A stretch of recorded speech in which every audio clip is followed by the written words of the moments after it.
Bienvenue au quatrième et dernier webinaire de la série en 4 volets sur les compétences essentielles en milieu de travail.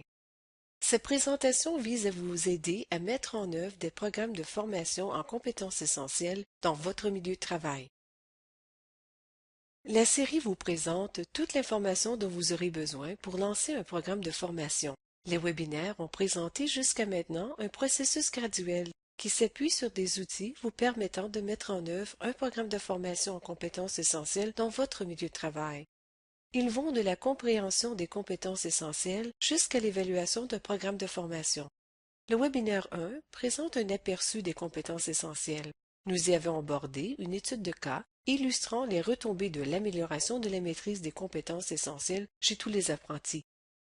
Le webinaire 2 vous a aidé à déterminer les besoins en compétences essentielles dans votre organisation ainsi que ceux d'apprentis et d'employés en particulier. Le webinaire 3 a porté sur la mise en œuvre d'une formation en compétences essentielles et présenté des conseils sur l'évaluation de votre programme de formation en compétences essentielles. Ce dernier webinaire, le webinaire 4, résume la série en présentant 7 étapes sur la mise en œuvre et la gestion de projet et analyse en plus de détails les outils et les ressources qui peuvent vous aider. Il y a plus d'organisations qui investissent dans l'acquisition des compétences essentielles afin d'être compétitives et de prendre de l'expansion. Même si elles peuvent suivre des cheminements différents dans la mise en œuvre, elles prennent tout un engagement vers le programme et des mesures pour assurer que l'organisation, les apprentis et les employés tirent le maximum de leur investissement dans les compétences essentielles. Dans un environnement de ressources rares, une décision de lancer un programme de formation en compétences essentielles n'est jamais un acte de foi, c'est plutôt une décision mûrement réfléchie, basée sur de solides retombées d'affaires. Lorsque les lacunes au niveau des compétences essentielles ont été définies et qu'une formation a été créée et mise en œuvre, les entreprises constatent souvent une amélioration des indicateurs commerciaux et d'autres retombées indirectes comme une participation accrue, l'amélioration du moral, une meilleure participation des employés et des apprentis et une amélioration du rendement des équipes. Nous allons illustrer certaines de ces retombées en jetant un coup d'œil sur l'expérience de 2 entreprises, Syncrude et Minus Basin Pulp and Power Company Limited. Ces entreprises représentent 2 des 5 cas que vous pouvez revoir dans la publication du Conference Board intitulée Développer les compétences essentielles en milieu de travail. Après avoir déterminé pourquoi ces entreprises ont mis en œuvre des programmes de formation en compétences essentielles et comment elles s'y sont prises, de même que les retombées que d'autres entreprises et elles-mêmes en ont tirées, nous vous présenterons un processus de mise en œuvre par étapes qui combine l'élaboration de programmes de formation en compétences essentielles à une bonne pratique de gestion de projet. Syncrude a pris une décision d'affaires de transformer son modèle de gestion et d'adopter une stratégie d'équipe. L'entreprise a réalisé que son effectif n'était pas prêt pour ce changement de style d'exploitation et qu'un moyen important de préparer les cadres et le personnel consistait à rafraîchir leurs compétences essentielles. L'établissement d'une base commune en compétences essentielles entre tous les travailleurs a été considéré comme un moyen d'atteindre les objectifs de sécurité et de productivité. La direction a commencé par lancer sa formation en compétences essentielles, lecture efficace en contexte, pour les superviseurs seulement. Comme le programme a été un succès, l'entreprise l'a appliqué à tous les employés. Syncrude a présenté à un collège local le programme de lecture et un programme de formation aux compétences essentielles en mathématiques dans le cadre de son programme de préparation à l'emploi. À la suite de ces programmes, Syncrude a amélioré la capacité des apprenants de réussir leur examen de présélection, qui veut dire le test des compétences essentielles dans le milieu de travail. En outre, les apprentis de Syncrude qui ont échoué à leur examen d'apprentissage les ont réussi après avoir suivi la formation et des participants au programme de lecture sont devenus chefs d'équipe et superviseurs. Minus Basin Pulp and Power a implanté un changement technologique majeur et a augmenté considérablement ses activités. À la suite de ces changements, l'entreprise a embauché beaucoup de nouveaux travailleurs. Les employés chevronnés devaient apprendre à utiliser du nouvel équipement et les nouvelles recrues devaient tout apprendre à partir de zéro. Pour demeurer concurrentiel, Mimas devait investir énormément dans son infrastructure physique et dans ses ressources humaines. L'entreprise devait mettre à niveau les compétences essentielles de ses travailleurs existants et hausser le niveau de scolarité exigé des recrues afin d'assurer que ces nouveaux employés possédaient les compétences essentielles nécessaires pour apprendre à utiliser des technologies à la fine pointe.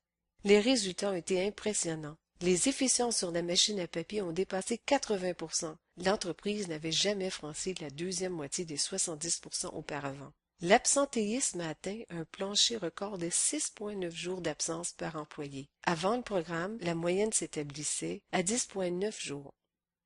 Une baisse marquée du temps perdu à la suite d'accidents a fait tomber l'indice de rendement de sécurité de l'entreprise de 19,9 à 1,5. Le maintien en poste des employés s'est amélioré. Une analyse plus attentive des retombées indirectes révèle que les apprentis, les employés, les équipes, l'organisation, la famille et la communauté en bénéficient. Les apprentis et les employés croient qu'ils sont plus aptes. Ils sont plus fiers de leur travail, ils acceptent plus facilement les suggestions portant sur l'amélioration personnelle et y donnent suite. Ils prennent davantage confiance en eux, ils commencent à concevoir l'acquisition du savoir comme un processus permanent. La dynamique d'équipe en bénéficie aussi. La communication et la coopération ont tendance à s'améliorer. Les contributions de chaque membre de l'équipe sont identifiées, respectées et exploitées. La diversité est respectée. Les apprentis et les employés contribuent à leur organisation en faisant preuve de plus d'initiative et en innovant davantage. Ils travaillent et prennent des décisions de façon plus autonome, ils repèrent et règlent mieux les problèmes et jouent de nouveaux rôles comme mentors et encadreurs. Les apprentis et les employés sont de meilleurs membres de la famille et de la communauté. Ils sont mieux équipés pour aider leurs enfants à faire leurs devoirs et participent davantage dans leur communauté en faisant du bénévolat. Une bonne stratégie de gestion de projet est importante pour appuyer la réussite et l'initiative sur les compétences essentielles. Cette partie du webinaire porte sur l'intégration de méthodes de gestion de projet dans les étapes de mise en œuvre dont nous avons parlé au cours des webinaires 2 et 3. Cette approche en 7 étapes s'inspire en grande partie du document du Conference Board qui contenait les études de cas que nous venons d'examiner. Les étapes sont les suivantes: obtenir l'approbation et l'engagement de la haute direction, établir un plan de projet, mettre en œuvre, surveiller, évaluer et améliorer, faire accepter les retombées, célébrer et bâtir sur les réussites. Votre organisation aura un processus d'approbation de nouveaux projets qui comprend probablement la présentation d'une proposition de projet. Vous devrez y présenter un argument convaincant en faveur de la formation en compétences essentielles.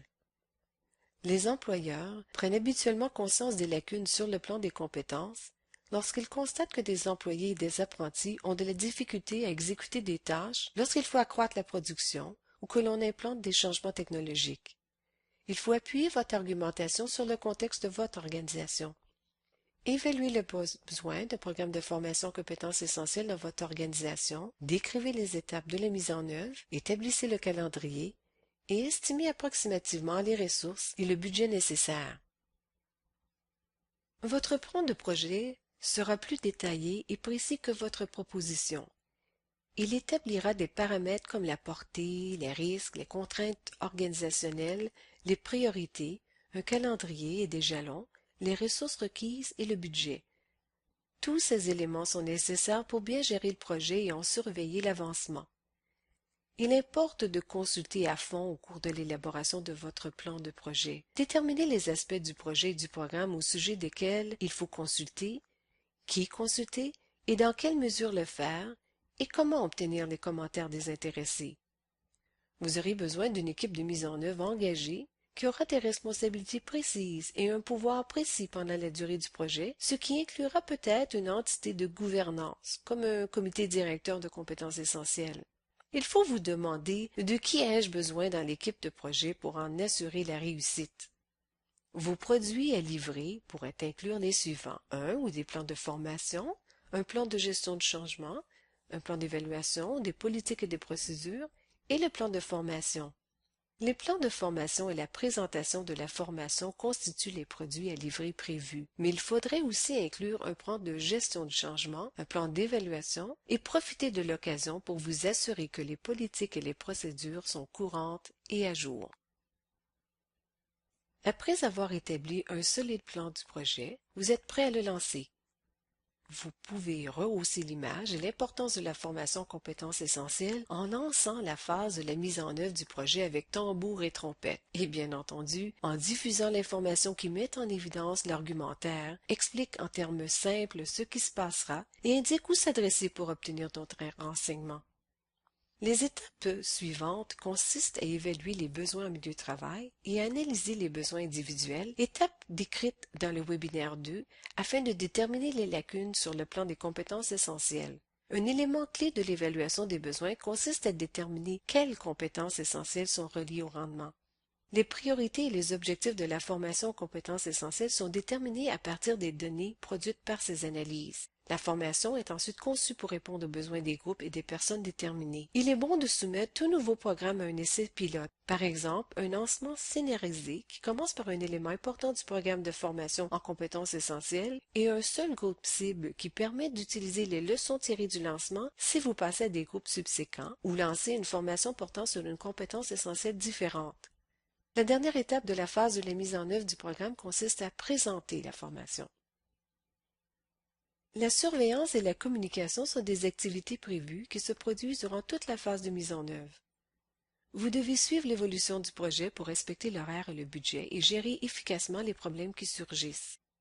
Vous devez aussi suivre les résultats de la formation dès qu'ils sont disponibles afin de pouvoir corriger le tir et de faire rapport à la direction. Les apprentis veulent aussi savoir comment ils ont progressé et si la formation a eu des répercussions sur la sécurité, la productivité, l'absentéisme et d'autres indicateurs. Les retombées indirectes les intéressent aussi, comme le moral dans le milieu de travail et une plus grande confiance en soi des apprentis. Nous avons déjà vu comment évaluer les programmes de formation en compétences essentielles au cours du webinaire 3. Il n'a pas été question de l'importance de documenter les résultats et les recommandations dans un rapport. Il s'agit d'un outil précieux où il faut regrouper les leçons apprises et présenter les futurs projets de formation en compétences essentielles. Il faut diffuser généralement le projet de rapport et solliciter des commentaires avant de produire la version finale. Les résultats vous donneront ce dont vous avez besoin pour apporter les changements qui amélioreront continuellement votre programme de formation en compétences essentielles. La formation en compétences essentielles améliore l'attrait qu'exerce une organisation pour les clients de l'extérieur et les groupes avec lesquels elle fait affaire. Une réputation de gérer et de perfectionner les compétences essentielles fait de vous un employeur de choix pour la personne qui recherche un emploi. En haussant la barre des compétences essentielles, vous pouvez aider votre organisation à recruter de meilleurs candidats. La reconnaissance des compétences acquises constitue un élément crucial d'un programme de formation en compétences essentielles qui connaît du succès. Il faut faire connaître vos réussites dans toute l'organisation et à l'extérieur, comme vos milieux d'affaires et vos associations industrielles. Il faut envisager de postuler des prix de l'industrie ou d'autres distinctions, ce qui fera reconnaître votre organisation et donnera aux apprentis un sentiment concret de réalisation. Et maintenant, le projet de mise en œuvre est peut-être terminé, mais le programme de formation en compétences essentielles continue.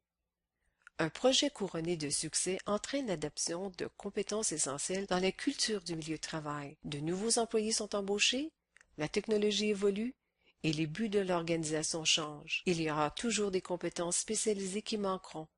Un programme de formation en compétences essentielles n'est pas statique. Il prend plutôt de l'ampleur et évolue pour répondre aux besoins changeants. Au cours de la prochaine partie du webinaire, nous allons vous présenter de nombreuses ressources qui appuient les programmes de formation en compétences essentielles. La principale est le site web de Ressources humaines et développement des compétences Canada, où les ressources abondent. En outre, des organismes comme le Conseil d'amélioration des compétences spécialisées de l'industrie de la construction de la Colombie-Britannique, le Conseil sectoriel de la construction, le Forum canadien sur l'apprentissage notamment, en offrent d'autres. Nous allons vous présenter aussi les meilleurs de cette catégorie. Le Bureau de l'analphabétisation et des compétences essentielles de Ressources humaines Développement des compétences Canada offre un vaste éventail d'outils d'apprentissage et d'autres ressources. Le Bureau a pour mandat notamment de produire et de diffuser des recherches, des outils et de l'aide et de promouvoir l'intégration des compétences essentielles dans d'autres programmes, politiques et activités de formation. Il donne aussi des conseils sur les concepts, les tendances et les politiques qui ont trait aux compétences essentielles. La meilleure façon de consulter les outils qui vous intéressent sur le site Web consiste à cliquer sur le lien Employeurs et professionnels des ressources humaines.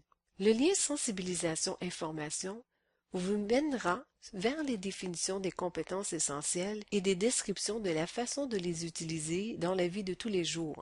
Cette section offre un grand nombre des outils et des ressources décrits au cours du webinaire 1. Il présente aussi le profil de 15 métiers d'apprentissage. En cliquant sur le lien Profil des compétences essentielles dans le menu de gauche, vous aurez accès au profil de plus de 300 professions. Il y a aussi des brochures Utilisez vos compétences essentielles au travail pour divers métiers d'apprentissage. Ces brochures qui décrivent les activités exécutées dans différents métiers d'apprentissage peuvent servir à compléter les tâches réelles. Les profils et les outils décrits dans cette section contiennent beaucoup d'informations et d'activités servant à discuter les compétences spécialisées requises, des activités de formation et de l'exploration de carrières individuelles et collectives guidées.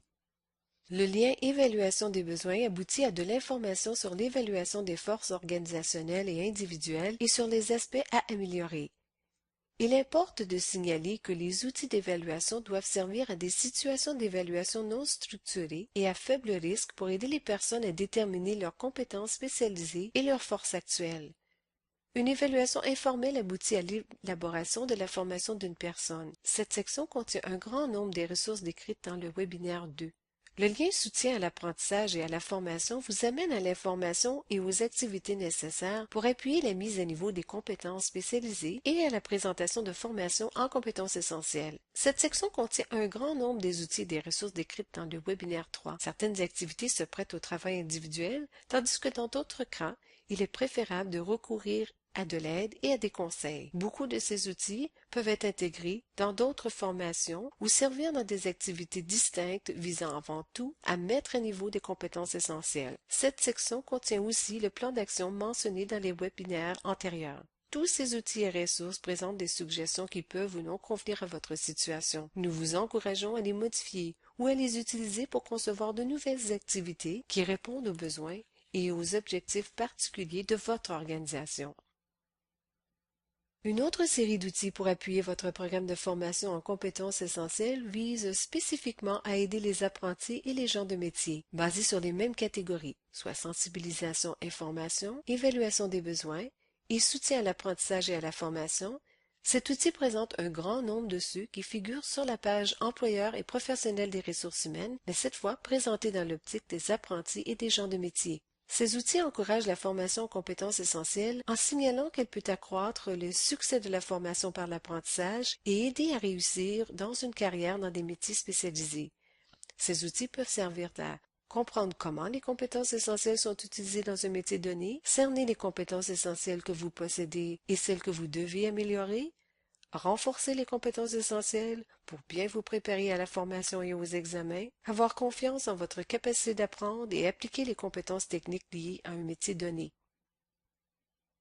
Les outils et les ressources destinés aux employeurs et aux professionnels des ressources humaines, ainsi qu'aux apprentis et aux gens de métier, peuvent être commandés par courrier, par télécopieur ou en ligne. Les liens web qui figurent sur cette page sont également des ressources de formation importantes. Nous vous invitons à les consulter. Cela met fin au 4e et dernier webinaire de la série en 4 volets, Compétences essentielles en milieu de travail. Merci de vous être joint à nous pour cette présentation et nous espérons que vous avez trouvé l'information utile. Pour en savoir davantage sur la mise en œuvre des compétences essentielles dans votre organisation, veuillez communiquer avec le Forum canadien sur l'apprentissage. Merci